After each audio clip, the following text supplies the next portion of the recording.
It's a lifelong I hate to break the bad news to a lot of people, but you know, life is war. And that is a hard thing to really wrap your head around because you want the world to be at peace.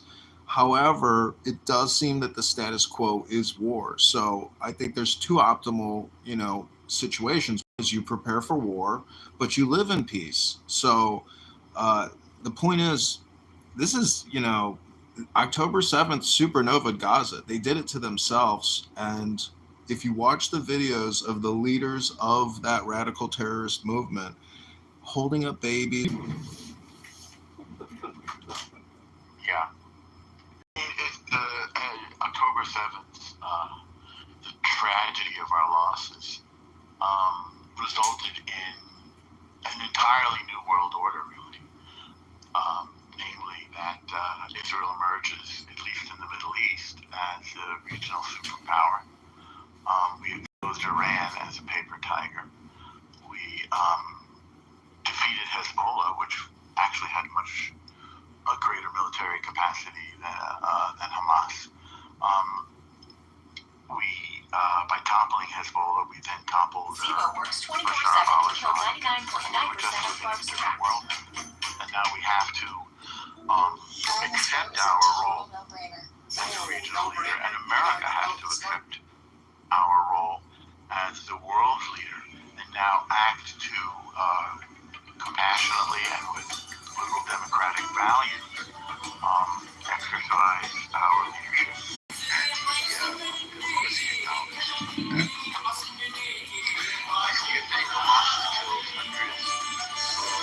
Journalists, this is Aaron Deutschwit, healthcare workers and snipe Palestinian children trivial. I guess you're being ironic, Aaron, but the truth is Israel has done that.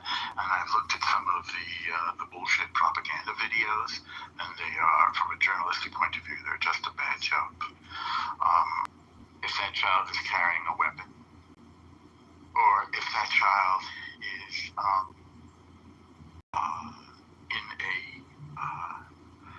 in an area or a building, a school, a hospital, a refugee camp that is openly being used by Hamas as a military asset, that's a different story. Because like him a lot.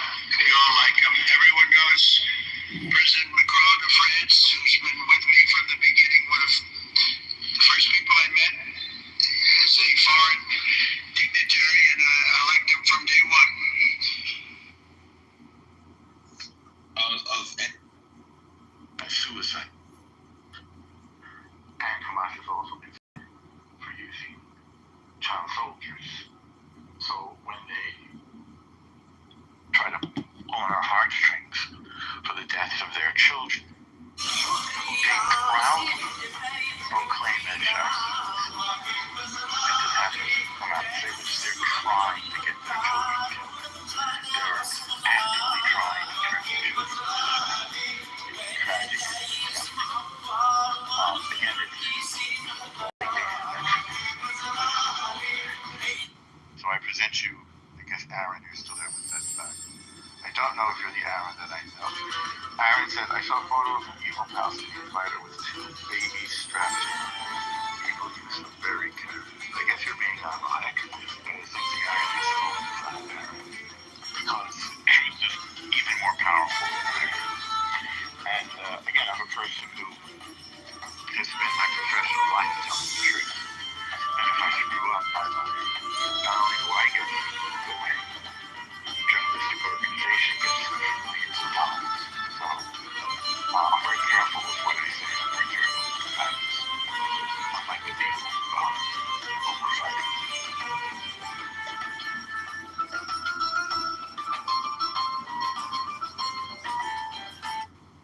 El Norma, I'm wondering if we could maybe read a page from the Tanya book. Good idea. Let me grab mine. By the way, I'm sending you the bill for that book because I bought it on your recommendation. But actually, I should just send you the money instead of the bill because the book is worth its weight in gold. So, hang on one second. I have it in my hand. It's now, I keep it in a place where I can easily find it.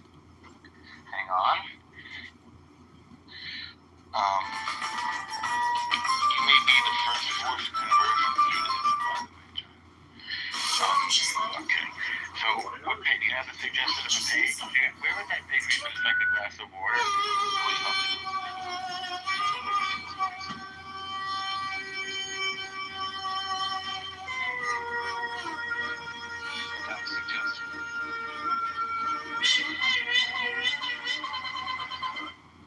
I don't know, you could read number 10, number 7, number 21. Let's take a look at 10. The purpose of transformation. To the completely righteous one could say, eradicate evil from your midst, for they know only good, and employ the pleasures of the world solely in service to God. Such people are called those who continue on page 37. Only those who can realize darkness as light and bitter as sweet may enter here. The purpose of this transformation is the unification of the transcendent with the immanent, even in the lowest of worlds. I think what they're saying here is don't mess with trying to transform evil into good unless you're a tzaddik, unless you're a holy person. Just focus on doing good until you get there. That's my takeaway from this. Do you want to read the subnotes or the commentary? Okay. Okay, so the first note is, only those who know the unity of opposites in God can achieve this awakening. The next note is, God is both the transcendent one and the immanent, many. Immanent meaning dwelling within. For those, I'm saying immanent, and I don't mean immanent, it's not the homonym coming soon, but immanent meaning residing within.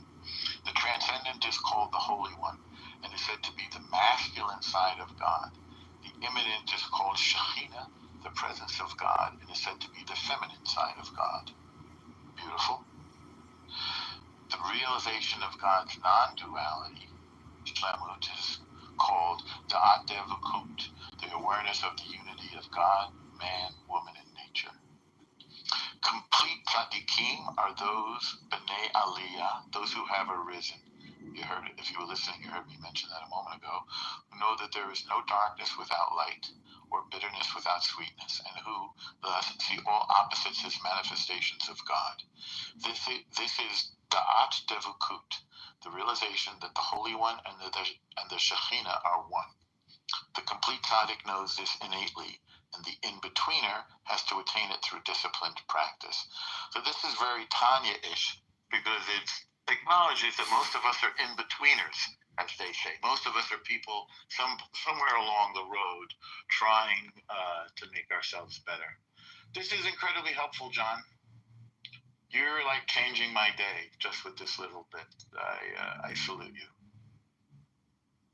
And I'm going to put one of my little French railroad tickets that I saved from my travels recently to mark that page in the book. That's beautiful. Thank you, John. Yeah, I think if you want to counteract the negative neurolinguistic programming of this app that people condition themselves on, you got to read Words of Tanya and Torah. Because that's the higher intelligence. So that B'nai, is it B'nai Israel or B'nai? Anyways, it's, if you read the B'nai Israel, read that first part of the commentary, because there's 2 pages of commentary on that. Well, why don't you read it? I'm looking at the chat now, and well, you can read that if you want. Aaron says it's an Orwellian fantasy. I don't get the fantasy part of it. This is literally what's happening in the world. I just reported facts. Why did Jacob become blessed with the name Israel? Well, it's when he won in his wrestling with God. And he was obviously a Navi, a prophet. Somebody says Anne Frank used a ballpoint pen. Anne Frank did not use a ballpoint pen. She used a fountain pen, as far as I know. Thank you for playing.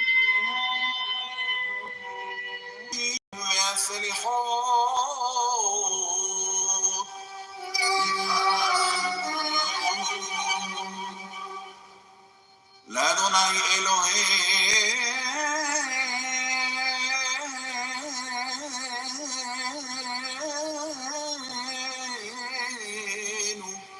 הרחמים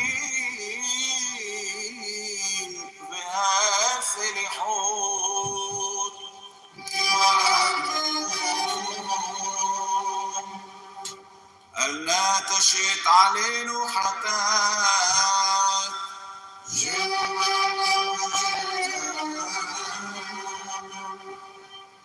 حتى نصرين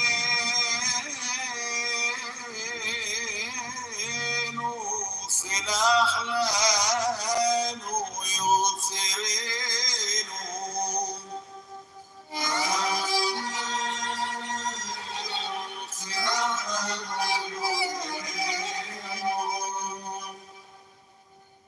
שמע ישראל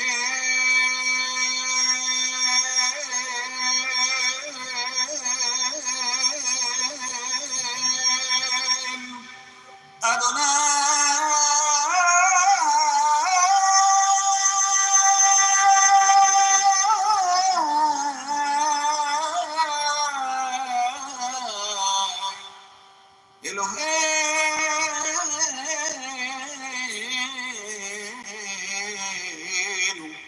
אדוני אחד שמע ישראל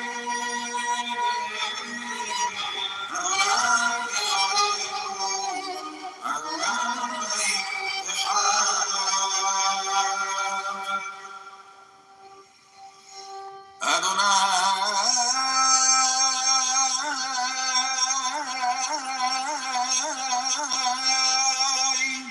הוא אלוהים אדוני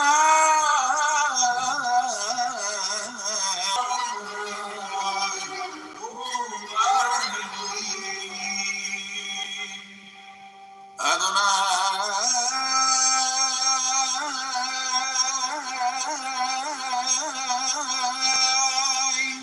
הוא האלוהים אדוני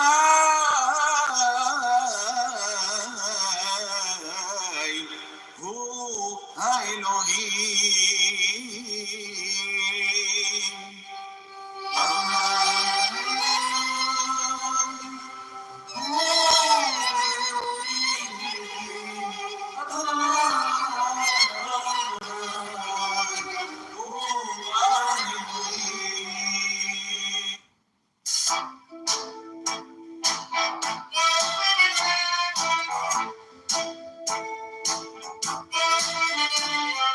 Heute Nacht an neblige Fenster steht ein Engel vor Feuerturm, guckt sich herum.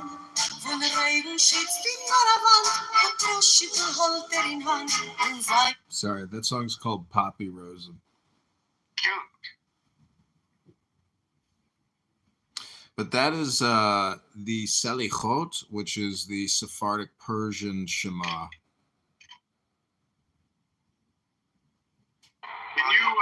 Can you play another?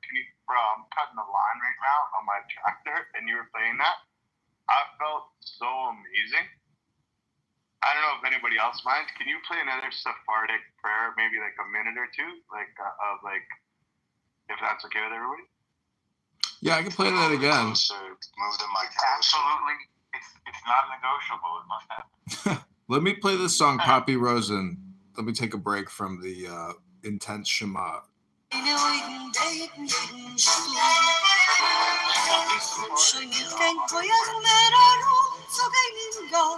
Okay, let me go back to the playlist. That's important. Yeah, that Shema is very powerful. Most people have never heard that Shema. When I first came across it, I was like blown away at how amazing that Shema version is.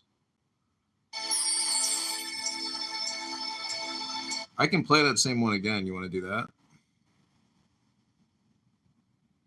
Play whatever BB is asking for. He's mowing the lawn. Play something cool in Sephardic. Okay, I'll just run it back. Here we go. So we're going to a property in Bellwood, and we're trying to figure out whether it makes sense to wholesale.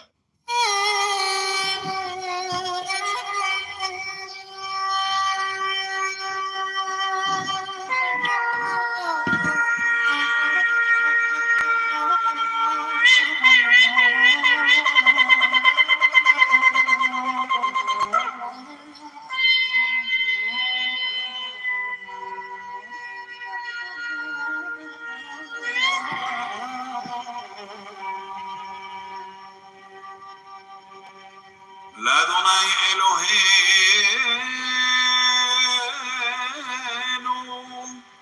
הרחמים והסליחות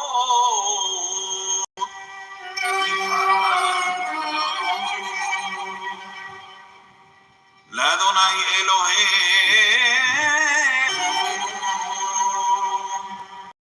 אל נא תשת עלינו חטאת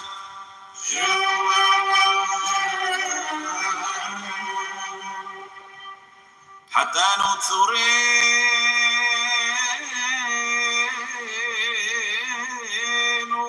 סלח לנו יוצרנו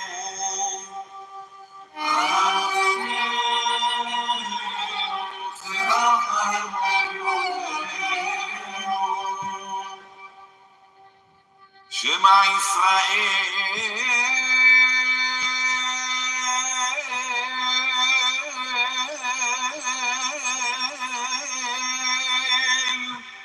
אדוני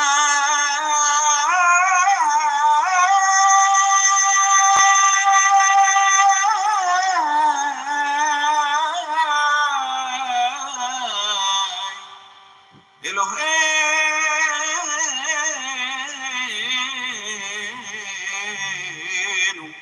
אדוני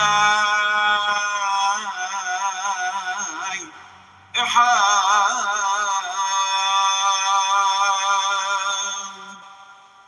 שמע ישראל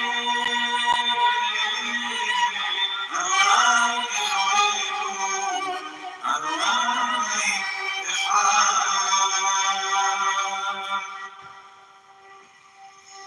אדוני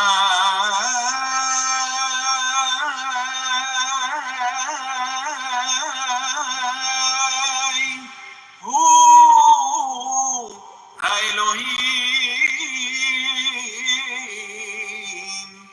אדוני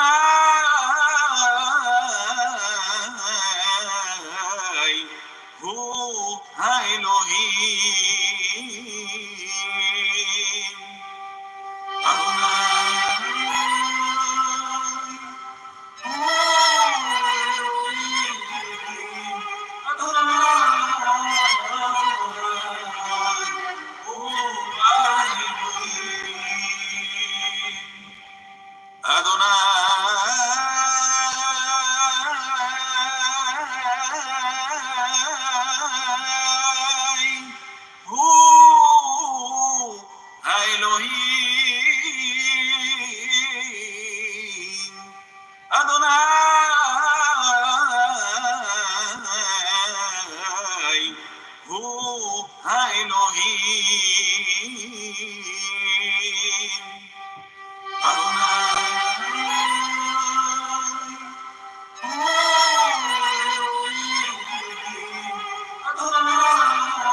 Shofar waking us up. Yeah, So, are exactly. you playing it again? Yeah, you want to hear it one more time? I have another thing to play, which I think is good. Okay, great. Go ahead. Blow on Yom Kippur and on Rosh Hashanah to wake us up and to repent. And here I'm going to play something that BCK in the chat turned us on to, so I have to change my audio settings. Let's see. Yeah, it'll be above the normal height and it'll have a setting that's Jewish. Say again?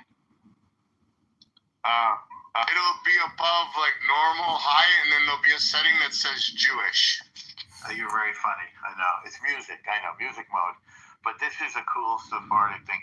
By the way, I'm going to make a confession that when I was at the Kotel just recently on Shabbat and davening, the coolest, the most musical, and the most impassioned and flavorful service was the Sephardic service, so I was inexorably and helplessly drawn to the Sephardic minion. So that's it.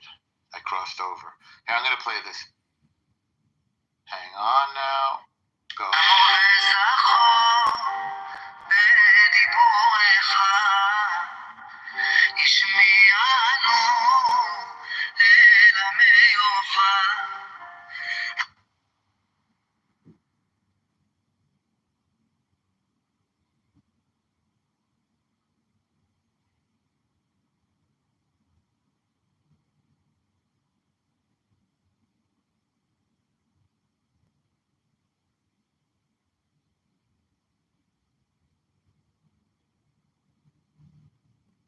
You ain't the first racist, and you damn sure ain't the last, bro. Hell no. Play a new movie, bro. Play a new movie. Play no movie, bro. Hey, listen to this. I ain't offended. Get some new material, bro. That's just today's newspaper. Okay, I'm gonna put you to the kitchen. Racism's totally real. No, you just sit down, make some spaghetti and meatballs in the kitchen. You're not gonna.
Hey, what's up, Alan?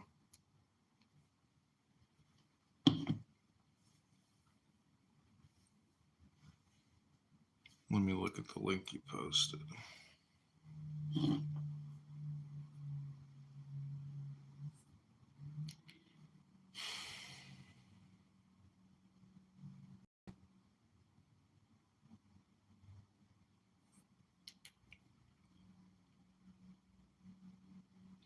Alan, I'm wondering, can you hear me, Alan? If you're on mute, I can't hear you, but I'm wondering if I could read a poem to kick off your room. Thank you for reminding me. I forgot that I was on mute. How are you this morning? Good, how are you doing? Good. Yes, you can. Okay. This comes from the Tao Te Ching, which is by Lao Tzu. This is the 25th verse. There was something undefined and yet complete in itself, born before heaven and earth, silent and boundless, standing alone without change, yet pervading all without fail. It may be regarded as the mother of the world. I do not know its name. I style it Tao, and in the absence of a better word, I call it the Great. To be great is to go on. To go on is to be far. To be far is to return. Hence, Tao is great, heaven is great, earth is great, king is great. Thus, the king is one of the great four in the universe. Man follows the ways of the earth. The earth follows the ways of heaven. Heaven follows the ways of Tao. Tao follows its own ways.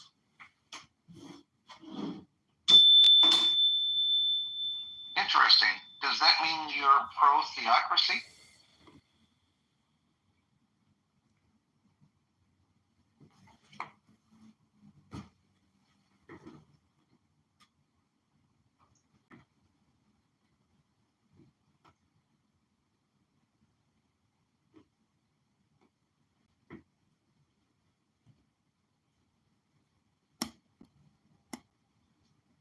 Oh, look, it's my friend, the trash bag.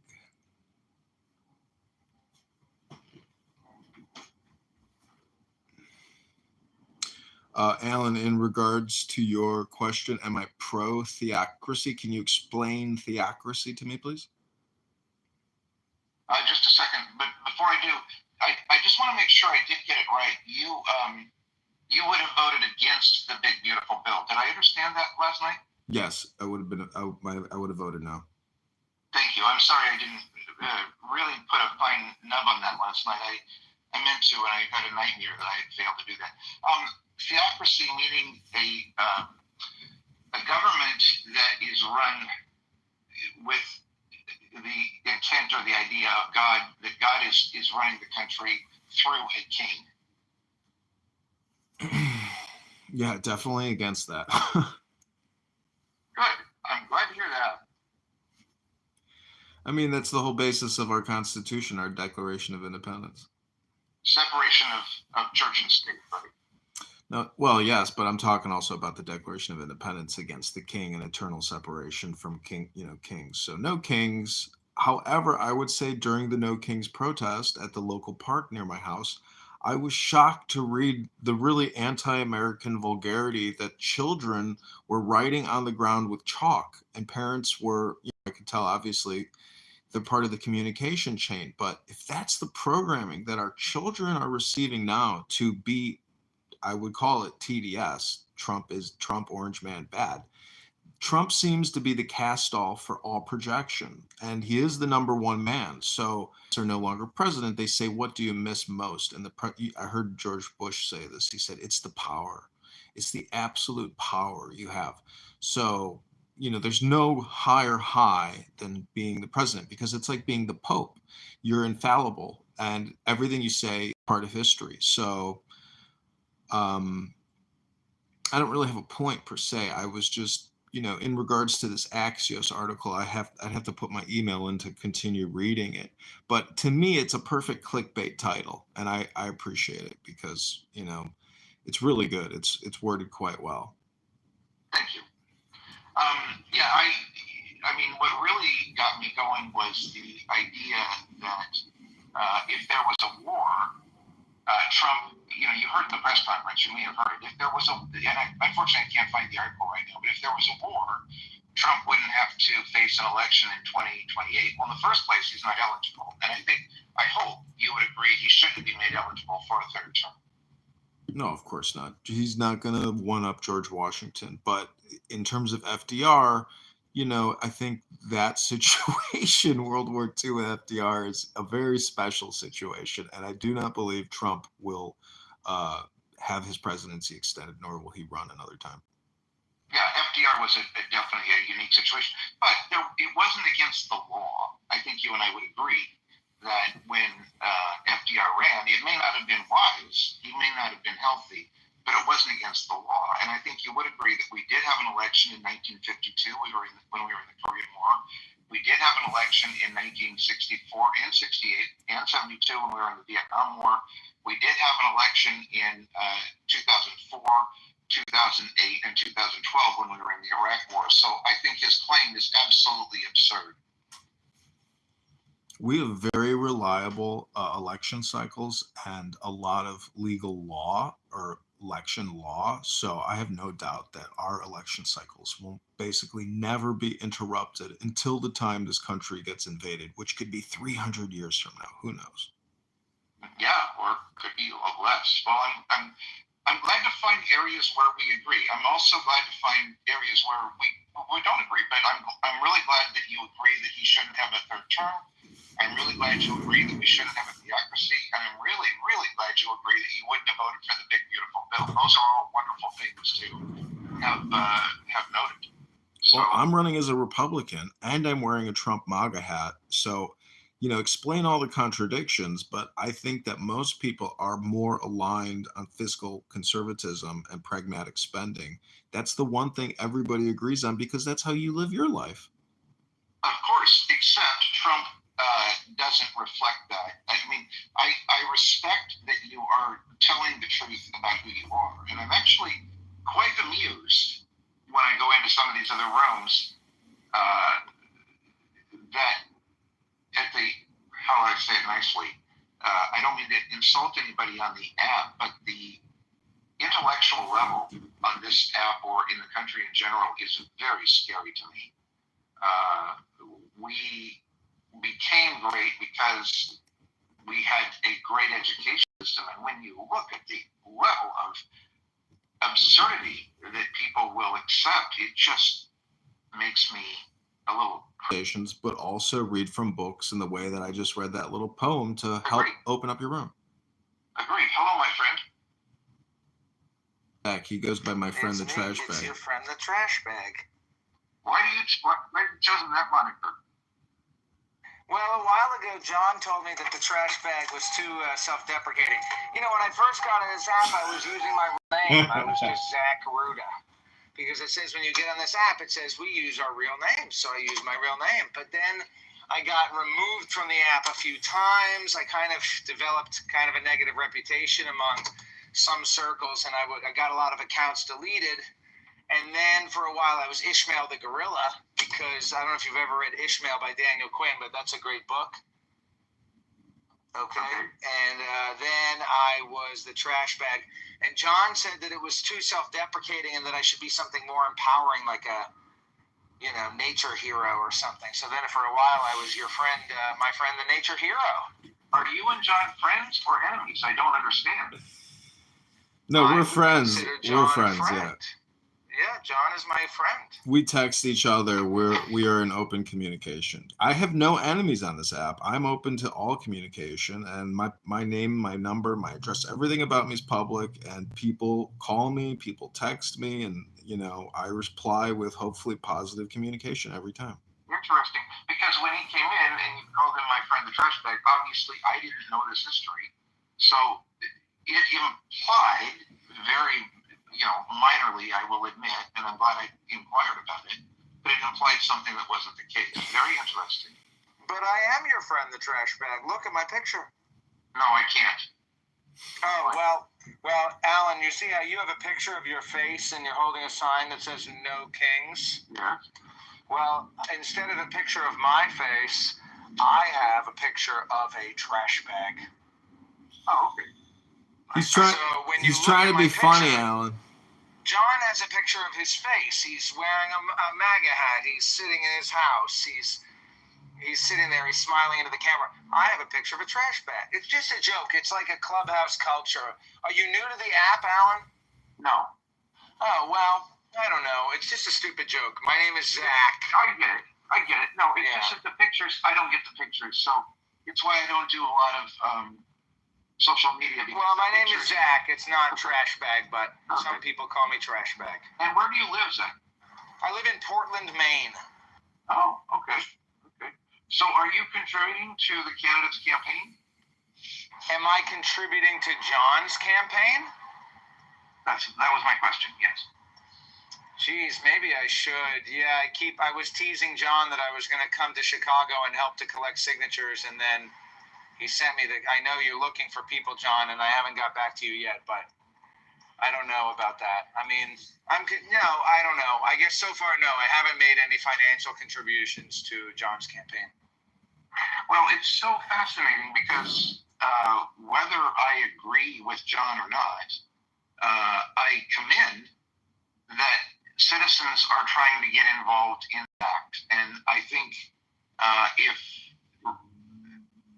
one thing is exciting to see in this particular time, it is that ordinary citizens are trying to step up and take a part. Whether we agree or not is not as important as the fact that people are making an effort. And in one sense, Trump may make America again because it'll make America involved again. Well, I heard this quote the other day. It said the greatest punishment for refusing the responsibility, basically, let me try to shorten it. The greatest punishment for refusing to rule is being ruled by someone inferior to yourself. Yeah.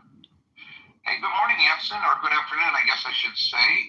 I am wondering if you saw Trump today saying that if there is a war, there would not be an election in 2028. And I wonder what your reaction to that is. I did not see it, and I've been glued to the TV for the better part of the day, watching as events unfold in the White House. And it's ridiculous to suggest that there would not be an election in 2028. And, that's insane. If he said it, then I condemn it strongly. But today, to me, is not about Trump. And that's the reason is history truly in the making? And when will we know? I see some really very important. Did anybody here listen to all of the leaders speak briefly? They're now in an enclave talking privately, but they did open it up to the press. Did you see the comments that were made around that table? And is that something we want to discuss, or would you rather just focus on Trump and some insane comment implying that we're not going to hold an election in the United States? It's whichever way you want to go. No, I'm thrilled that you agree that comment is delulu. And I have no need to stick on it. Unfortunately, I was tied up this morning in some other meetings, so I didn't see what Macron said and so forth. Inform us. Well, first of all, the captain is delusional. Who's the captain? Trump. Okay. All right. I thought somebody might be taking a shot at me. No, absolutely not. I'm laughing. I'm not that important. Well, you are. I think you are. One of the things that was said, and I think it was the Prime Minister or President of Finland, who does he have Trump's ear? But anyway, somebody said that we today, in the last 2 weeks, we, the West, have made more progress in ending this war than we have in the last 3.5 years. And I agree with that. We are a hell of a lot closer today than we were a month ago, or 6 months ago, or 2 years ago, to finding a way to bring the end to this war. And today, the focus is not a ceasefire, which anybody can break and might or might not hold for a day, a week, a month, or a couple of years, but ending the war with a peace treaty that could arguably be ratified by the Senate in the United States and equivalent ratification across Europe. Are we, in fact, approaching we are approaching that possibility?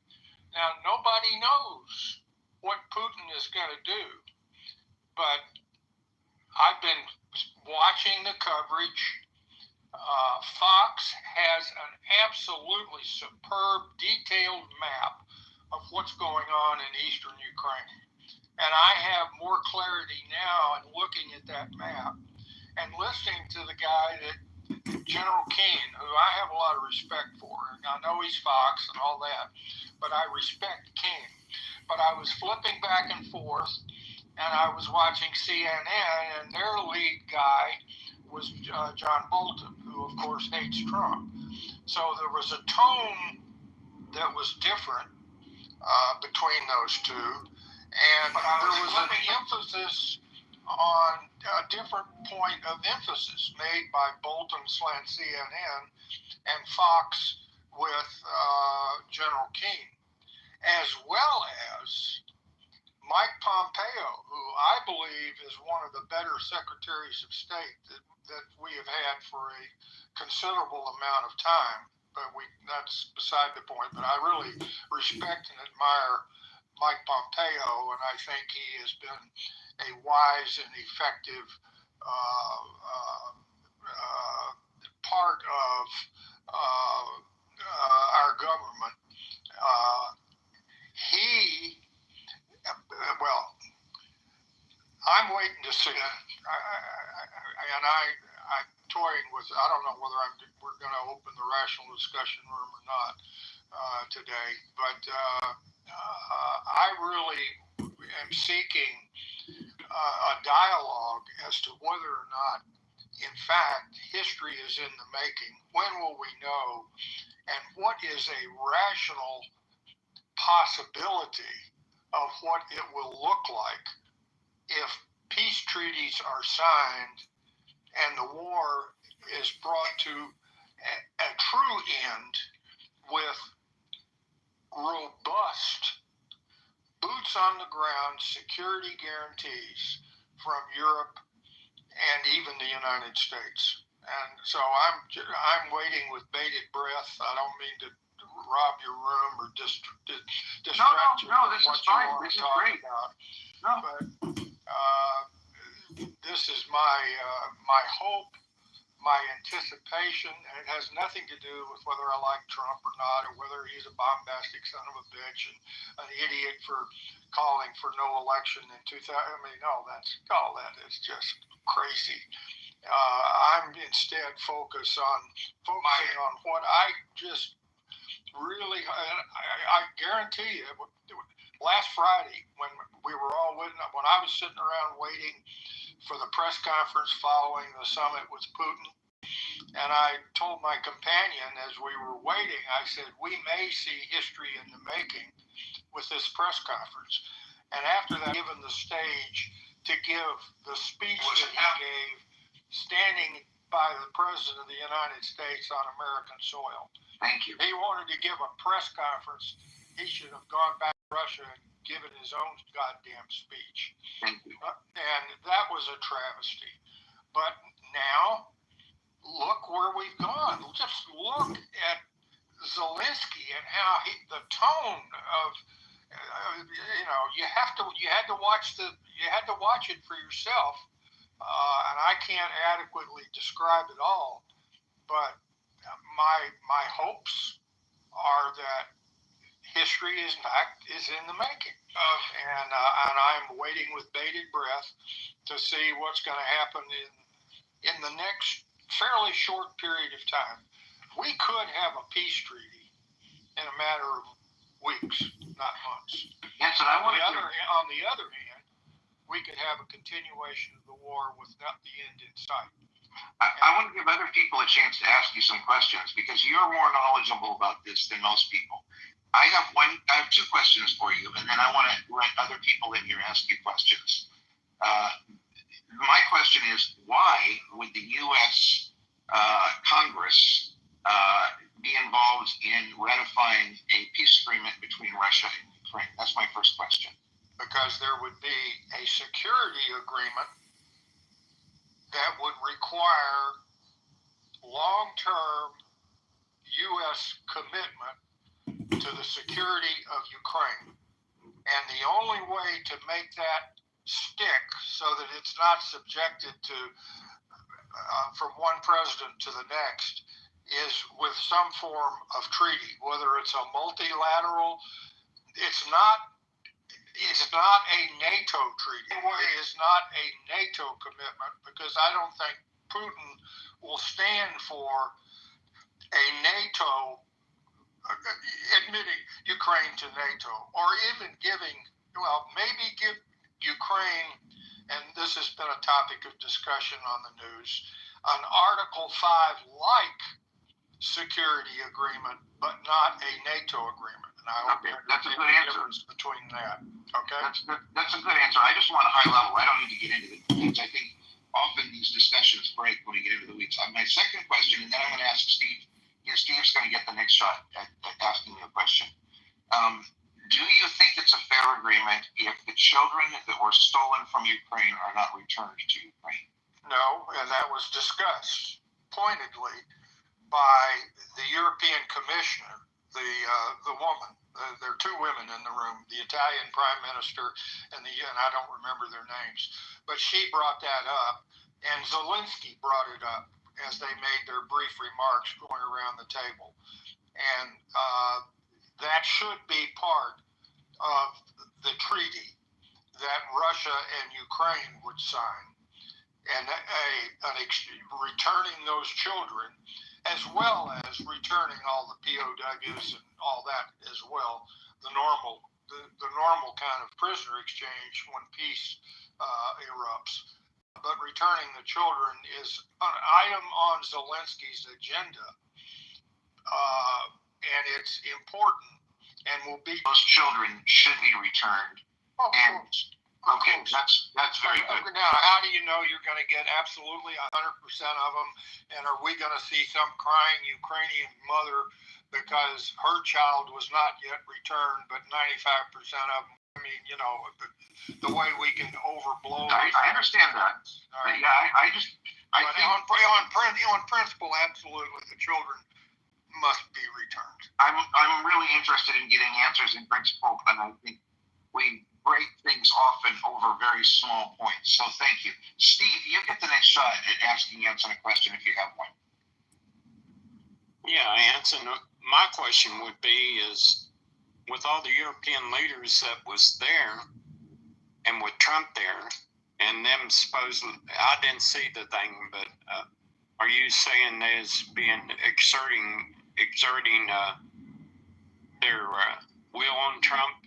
And if they are, and they're being adamant about what they will or won't accept, and push comes to shove, and the United States doesn't want to be part of any security guarantees, does the Europeans have the muster, or do they have the gas in the tank to send someone in there and actually do it without us? Basically, what I'm saying is this.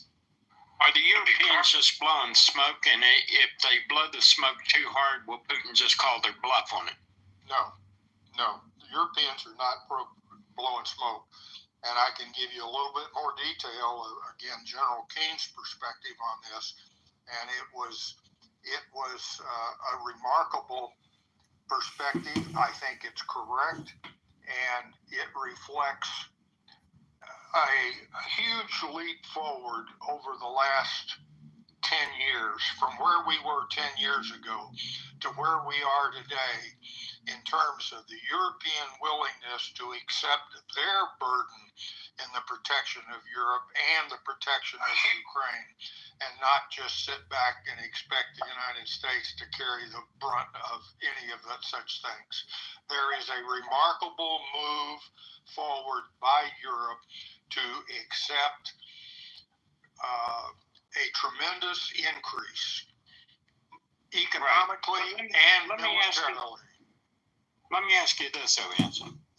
I understand that they've committed to increase spending on military, and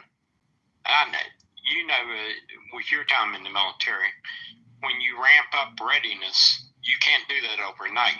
Oh, for sure. And like right now, the last estimates I had on Great Britain, they had a 70,000 man standing army. The German army was in complete disarray. Now, that's not to say they're not trying to correct it, but my point is, if you have become so weak in your ability to respond militarily, and you haven't ramped up, and you haven't got to where you have capabilities to really put bite behind your bark, does your bark mean that much? I can answer that question, but it's to be really, yes, I see a path forward. Given the current state of military preparedness on the part of Europe, do I see a path forward to improve that readiness over time and resulting in true, meaningful European deterrence vice just American deterrence against Russian aggression. Yes, I do see a path forward. Given the reality of the world today, Europe has to do that, or there's going to be earth-shattering consequences. They have to do it. They recognize it. It's not going to happen overnight, but if they're starting to move in the right direction, it's like turning an aircraft carrier. It is hard and takes a hell of a lot of power. It takes a long time to change the course of a huge aircraft carrier as opposed to a speedboat. So you're not going to see it overnight. But let me give you an example. And I learned this from General King today. Right now, the United States has 40,000 troops, 5 brigades. That's about 8,000 troops per brigade in Europe. Okay? That's not a whole lot of military power. The United States could very easily, and with essentially no cost, move 1 or 2 of those brigades into Ukraine. Now, whether Americans agree to that or not, but you don't have to move divisions. You don't have to, you don't have to move multiple air wings. You have to move tripwires that are European troops that, if attacked by Russia, would invoke NATO response because of the attack on Europe, not because of the attack on Ukraine. So, yes, there is a path forward. And I would also point out, Steve, that we are in, I read recently, given the drawdown in the munitions that we have been using to supply both Israel and Ukraine over the last several years. You know how long it will take to rebuild those stockpiles, given the current state of our military-industrial complex, just to get back to where we were in February of 2022? The answer is 7 years. That is not good. Now look at that depletion of our own stockpile. Forget Ukraine, forget Gaza. Given the state of our current stockpile, what if China sent carrier battle groups to surround Taiwan today? We don't have enough bullets to shoot to supply Ukraine to effectively hold off Russia, much less enough bullets of our own to be able to militarily stand up to China if they make a move on Taiwan in the next day, month, year, couple of years. That's scary. Yeah, and Anson, regardless of how benevolent you want to be, at some point there becomes logistical realities in what you're engaged in. And that was kind of where I was driving this point too.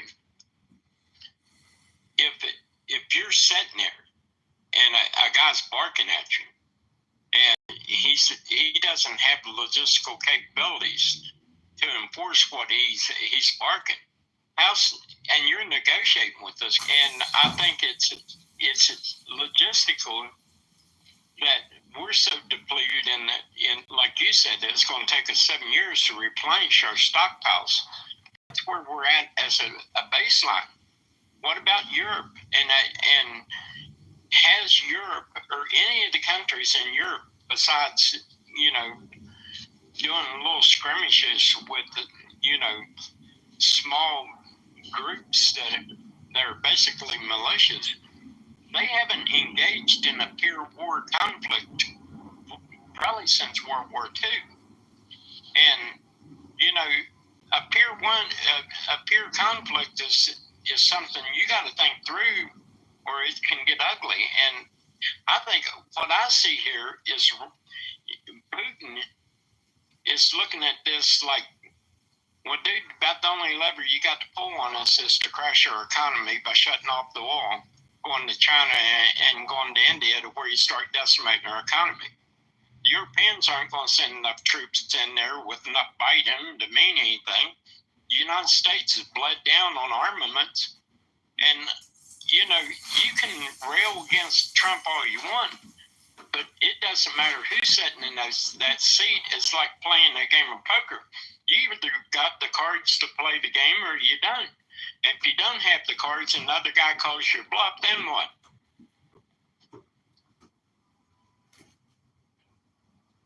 Anson, do you want to respond to that at all? Oh, yeah, sure. I've been engaged with my classmates over the weekend, and we just had a change of command at the Naval Academy. There was a lot of political turmoil. A woman was the first superintendent, and she got moved out early. She wasn't fired. She was actually promoted to a higher level job in Washington. But they brought in a Marine, and I watched the change of command ceremony, and oh my God. But